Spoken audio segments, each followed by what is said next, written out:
Ова е стилот на кампањата.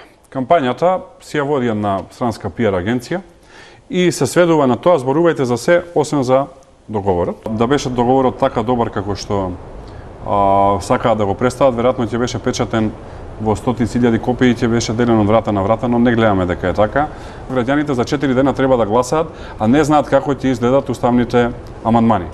И всушност и самиот министер бил еден од тие кои што често зборувал дека не треба да се менува уставот, најнаш го смени ставот. Ние сме единствена држава во Европа која што дозволува на соседна држава да им го дефинира јазикот. Вакво понижување е незапаметено во меѓународни односи. Кампањата им е за Европска Македонија, гласањето е за Северна. Јасно е што ќе се случи на референдумот.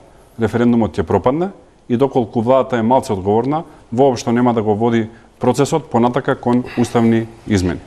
Вашата сигурност дека нема да успее се должи на тоа што вие потикнувате да не се должи на комуникацијата со граѓаните и да не ги подценуваме граѓаните. Ниедна политичка партија и ниедна сила не може да ги убеди за најбитното, најемотивно прашање да прават нешто различно од ова.